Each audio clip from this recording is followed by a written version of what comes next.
자, 이제 다음 뉴스 가보겠습니다. 다음 뉴스 가보기 전에 이거는 조금 빡센 뉴스, 빡센 뉴스. 자, 야 이거 불뚜껑이가 준비했는데 좀 빡센 뉴스. 왜 빡세냐? 이 제목부터 빡세. 그래서 한잔하고 가겠습니다. 자, 불뚜껑이가 따라줬으니까 월터 한 잔 털어. 일단 여러분들이 제목부터 보시면은 조금 뭔가 감이 오시죠? 자, 초등생까지 뼈말라 강박 컵라면 하나. 그리고 또 뭐 먹을까? 젤리가 하루 식사래요. 컵라면 하루에 젤리가 하루 식사. 여러분들은 이해가 가십니까? 초등학생이? 뉴스를 한번 보겠습니다. 전 2015년생이고요. 15년생. 그럼 지금 10살이겠네요. 한국 나이로 하면 11살? 12살? 뭐 140cm의 몸무게가 40kg. 목표가 35kg예요. 아니 여기서부터 뭔가 잘못되지 않았어요? 네? 아니 잘 먹고 잘 커야 될 시기에 벌써 이거를 걱정해요. 10살이에요, 10살. 140에 40kg, 35kg가 목표래요. 이거는 저는 이거 신문 기사 보면서 조금 놀랐어요. 계속 읽어볼게요. 초등학생 다이어트를 검색하면 나오는 카카오 오픈 책방에 참가자들이 올린 자기소개 일부래 초등학생 다이어트 책방이 있어. 2012년 18년생이라고 소개한 초등학생 140여 명 다이어트 관련 정보를 공유했다. 마르면 마를수록 좋다. 밥을 먹은 뒤 후회했다. 대화가 300건이 넘게 올라왔다. 성장기에 지나치게 마른 몸을 선망하며 무리한 다이어트를 하는 초등학생이 늘고 있다. A양은 유튜브에 하루 동안 젤리와 컵라면 하나만 먹고 줄넘기와 맨몸 운동을 하는 모습을 찍어 영상을 공유했다. A양의 몸무게는 41kg에 불과했지만 스스로 다이어트가 필요하다고 했다. 초등학생이 41kg? 세다. 초등학생 그러면은 41kg가 정상적인 몸무게면은 뭐 160? 이 정도가 돼야지 좀 마른 몸무게 아니에요? 설마 150인데 41은 아닐 거 아니에요? 성장기인데 초등학생 모르겠다. 요새 애들은 키가 얼마야? 한번 보자. 계속 읽어볼게요. 초등학생 6학년 B군 12살 중학교 입학을 앞두고 겨울방학 목표를 다이어트? 매번 한 번 이상을 자신이 사는 9층 아파트를 걸어서 올라가는 운동 계획을 소개 중이다. 마음에 드는 이성 친구에게 잘 보이려고 다이어트를 하는 친구들이 많다. 아이돌과 비슷한 몸을 갖지 못하더라도 통통한 몸을 친구들에게 보여주기 싫다. 그러니까 운동하는 건 좋아. 운동해서 건강한 몸을 가지는 건 좋잖아요. 근데 다이어트는 아니죠. 그쵸? 건강하게 좋은 음식을 먹어서 운동을 해서 하는 건 좋아. 다이어트는 아닌 거라고 전 생각합니다. 군 네이버스 아동권리 연구소가 2023년 15세 이상 중고등학생 408명을 대상으로 조사한 결과 이게 좀 적다. 좀 한 1000명은 넘겨야지. 나이가 어릴수록 다이어트를 경험한 나이도 빨라진 것으로 분석됐다. 15세 응답자의 경우 12.8세 첫 다이어트를 시작한다. 초등학생 때 다이어트 시도한 비율은 43.9%.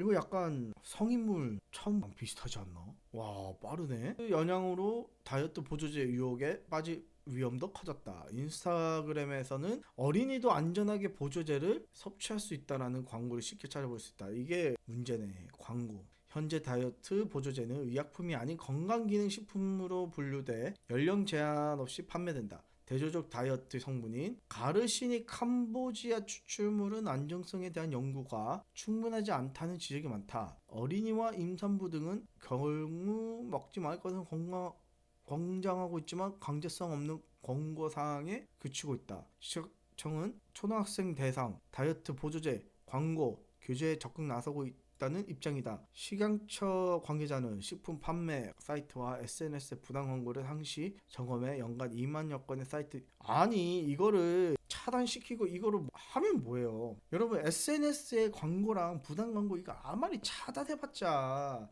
계속 올리면 그만이야. 그만인데 문제는 뭐냐면 이 아이들에게 다이어트라는 개념을 다르게 알려줘야 돼. 그렇지 않아요?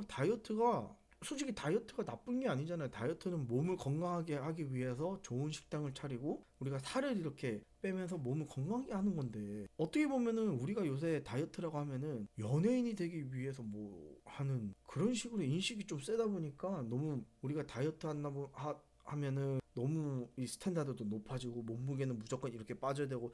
근데 여러분, 다이어트는 몸무게가 중점이 아니에요. 다이어트는 이 몸에 있는 지방하고 이 근육의 비율을 제일 중요시해야 돼요. 당연히 몸무게도 줄어들긴 줄어들겠지만 그것보다 제일 중요한 거는 몸의 사이즈 변화, 즉 배, 그리고 근육과 이제 지방의 차이, 이게 제일 중요합니다. 만약에 살이, 그러니까 몸무게가 잘 안 빠진다고 해서 거기에 대해서 스트레스를 안 받아야 돼. 특정 뭐지? 왜냐면 사람마다 이 몸 체구가 다르거든. 근데 거기에 대해서 스트레스를 받으면은 이게 다이어트가 싫어, 재미없어. 그러니까 그런 걸 안 받아야 되는데 애들도 그걸 알아야 돼. 근데 이거를 너무 안 해주는 게 뭐냐? 이게 우리 어른들의, 좀 제 생각에는 그래요. 어른들의 역할인데 좀 쭉 읽어볼게요. 전문가들은 사후 조치에만 그치기 아니라 근본적 재발 방지에 힘을 쏟아내서 지적한다. 윤지연 서울대 식품영양학과 교수는 식욕 억제 보조 식품을 이용하면 더 무리한 절식으로 이어질 수 있다. 비타민, 무기질, 칼슘 등 성장기에 섭취해야 하는 필수 영양분이 결핍되면 정상적인 성장 발달이 저하될 수 있다라고 말했다. 외모에 대한 건강 인식을 갖도록 교육이 이루어졌다는 지적도 많다. 발육이 덜 된 초등학생들이 각종 매체를 통해 쉽게 접할 수 있는 연예인들의 마른 몸매를 무작정 선망해서는 안 된다는 것이다. 시립 동작 청소년 성문학 1, 2, 3, 4층이 교육을 진행하는 김종 강사는 외모에 대한 사회적 고정관념을 인식하고 이를 무조건 따를 필요 없다는 생각을 심어주는 교육이 건강한 성장에 도움이 된다라고 조언했습니다. 자, 나에 대한 관점은 뭐냐면, 일단 외모는 타고난 거잖아요. 그렇죠? 일단 우리가 부모님의 외모를 받고 태어났기 때문에 어쩔 수 없어요. 이거는 유전적으로도 사회적인 것으로도 봤을 때는 얼굴을 뜯어 고치지 않는 이상은 우리는 이 얼굴로 태어났습니다. 그리고 가꾸면 가꾸는 만큼 변화되는 거고 그렇게 생각해요. 굳이 이걸 가지고 내가 변화시키겠다고 하면 성형수술이나 이런 게 있겠지만, 근데 이거를 너무 뭐라고 한다면 그거는 제가 봤을 때 어른들한테 문제가 있다고 생각해요. 왜? 다음 거를 한번 볼게요. 자, 지금 현재 한국 외모 지상주의의 상황을 보면 전체 91%가 외모 지상주의가 심각하다고 생각해요. 한국 사람들이 85.3%가 외모가 취업에 큰 영향을 미친다고 생각하고, 82.4%가 외모 관리의 필요성을 공감하고 있고, 자존감과 외모 만족도에 높은 상관관계를 갖고 있다고 생각하고, 외모에 대한 불만족이 개인의 자존감에 낮추는 요인으로 작용한다. 64%가 한국 사회에서 다양한 개성을 드러내기 어렵다고 느낀다. 60.9%가 꼭 예쁘거나 잘생기지 않아도 개성 있는 얼굴이 좋다고 생각한다. 60.9%는 그렇게 생각한대. 근데 문제는 이게 뭐야? 여기서는 64%가 그렇게 안 느낀대. 그리고 외모에 대한 불만족이 60.9%는 그렇게 생각하지만 이게 안 되잖아요. 그래서 비판적인 인식이 높아지고 있고, 2025년 1월에는 외모 지상주의의 극복을 위한 팝업 스토어가 되고 사회 움직임이 있어요. 이런 게 좋아. 근데 문제는 뭐냐면은, 보시다시피 많은 한국 어른들이 이렇게 느끼고 있지만, 우리는 이렇게 느끼고 있지만 우리 아이들은 어떻게 느끼냐, 이게 문제예요. 청소년들은 TV나 소셜미디어에서 보이는 아이돌 그룹의 외모에 이상적인 그룹을 삼고 있다는 거예요.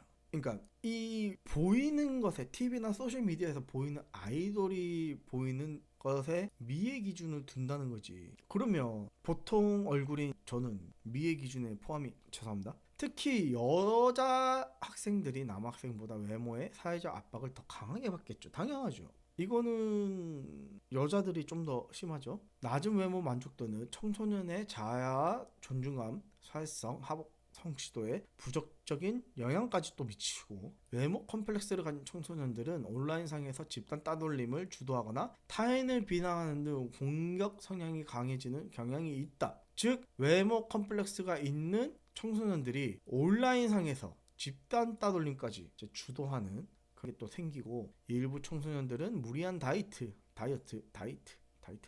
거식증에 걸리거나 불법 스테로이드, 이게 또 문제예요. 스테로이드까지 복용하는 극단적인 방법을 시도하기도 합니다. 특히 또 한국 여고생들은 또 화장이 필수가 되기, 외모 관리에 많은 시간과 노력들을 들이고 있죠. 그래서 다이소에서 값싼 이제 화장품을 많이 쓰기도 하고, 한국갤럽의 2020년 조사에 따르면 성인의 89%가 외모가 중요하다고 응답했습니다. 이러한 사회적 인식이 청소년들한테 영향을 미쳐 외모가 인생의 모든 것을 좌우된다는 그릇된 선입견을 갖게 한다. 즉 현재 아이들이 느끼고 있는 것도 똑같아요. 이게 어른들이 사회적인 이런 인식을 가져다 보니까 기준 잣대는 되게 크게 만들어 놓고, 그죠? 이렇게 잣대는 크게 만들어 놓고 나는 여기 있는데 이걸 따라가려다 보니 자괴감은 떨어지고 자신감은 없고, 그죠? 그렇게 되는 겁니다. 우리는 내 자신을 사랑하는 법을 배워야 돼요. 계속 제가 그랬잖아요. 우리 얼굴은 태어나면서 정해져 있고 잘생긴 사람이 있고 못생긴 사람이 있고, 근데 꼭 잘생겨야 되는 것도 아니고 뭐 이점이 있겠죠. 이점도 있고 뭐, 그런데 거기에 그러니까 나도 잘생긴 편은 아니라서 잘생겼으면 좋겠죠. 내가 차은우처럼 살았으면 더 좋은 것도 있겠죠. 근데 모든 사람들이 차은우처럼 생겼으면은 그게 차은우가 기준이 됐을까요? 그럼 차은우보다 더 잘생긴 사람이 생겼을 테고, 그럼 차은우가 못생기는 그런 기준이 됐을 텐데. 그러니까 이거는 그 기준은 계속 높아가면 높아간다는 거예요. 만족감은 없어요. 다만 내가 나를 사랑하다 보면 내 주인은 바뀌는 거예요. 내가 모든 사람을 만족시킬 수는 없어. 내가 이 SNS가 발달되고 내가 많은 사람들하고 소통을 할 수 있지만, 이 소통한다고 그 많은 사람들 내가 다 그 사람들한테 인정받고 그 사람들한테 사랑받고 그럴 필요 없잖아. 그 사람들은 내가 핸드폰 끄고 컴퓨터 끄면 안 만나도 되는 사람들이에요. 내가 만나야 되는 사람들은 내 옆에 있는 내가 나를 사랑하고 내가 나에 대해서 인정하고 좋아하다 보면은 내 옆에 나를 사랑해주고 내 외모보다는 나의 인격에 끌리는 사람들이 많습니다. 저는 그렇게 생각해요. 소셜미디어 좋아요. 잘만 쓰면은 진짜 좋은 곳이에요. 필요할 만큼. 그렇지만 거기에 너무 빠지다 보면은 평생 얼굴도 마주하지 않은 그 사람들을 만족시키다 보면 여러분들은 평생 자신을 사랑하지 못합니다. 왜? 그 얼굴도 보이지 않는 사람들한테 자꾸 사랑을 달라고 관심 달라고 하다 보면 내 자신한테는 관심을 못 주거든. 그렇게 되니까 여러분들 꼭 명심했으면 좋겠어요. 그리고 우리 어른들도 좀 바뀌어야 됩니다. 우리 아이들한테도 꼭 먼저 관심을 좀 가지면서 우리가 먼저 관심을 줘야 돼요. 우리가 먼저 아이들을 볼 때 우리는 뭐 하고 있어요? 애들 그냥 야 니네 할 거 해 하면서 우리가 먼저 핸드폰 보고 있잖아요. 그런 게 좀 없어져야 된다고 생각합니다. 그래서 이제 한국에서는 그런데 이제 미국은 어떠냐 한번 볼게요. 자, 미국은 한국 청소년에 비해서는 잠깐만요. 밑에 그었다. 비해 자신의 몸에 만족하는 경향이 보인다. 미국에서는 근육이 많은 남성을 매력적인 영향이 있어서 남성들은 이성적인 체형에 대한 압박을 느낀다. 그래서 이제 좀 쇠지 많이 하죠. 저도 고등학교 때는 쇠지 좀 했어요.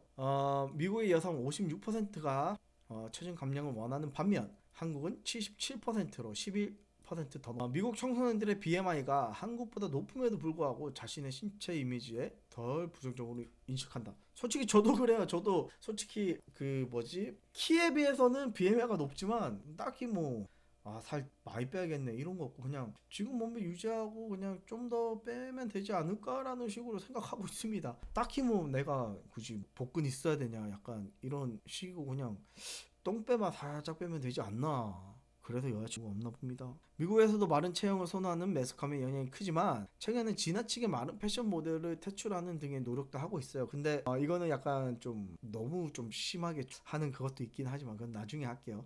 미국에서 남녀 청소년의 비만 비율이 비슷한 반면 한국은 남자 청소년의 과체중 비율이 여자의 2배 정도로 나타난다. 남녀 청소년 비율 비만이 비슷한 반면 남자 청소년이 좀 더 심하다. 즉 여자들이 외모에 좀 더 까다롭다. 결론적으로 미국 청소년들은 외모 지상주의의 영향을 받고는 있지만 한국에 비해서 상대적으로 자신의 신체에 만족도가 높고 사회적으로도 다양한 체형을 인정하려는 움직임이 있다. 근데 이거는 좀 다르게 보셔야 되는 게 미국은 주마다 성향도 다르고 성격도 다르고 이러다 보니까 좀 그런 것 같아요. 그런 거 있잖아요. 왜냐하면 미국이잖아요. 미국이니까 이제 주마다 보수 이런 거 있고 또 도시로 이렇게 발전된 데 있고 아닌 데도 있고 시골인 데도 있고 그러니까 그렇게 좀 다양스럽지 않나 싶습니다.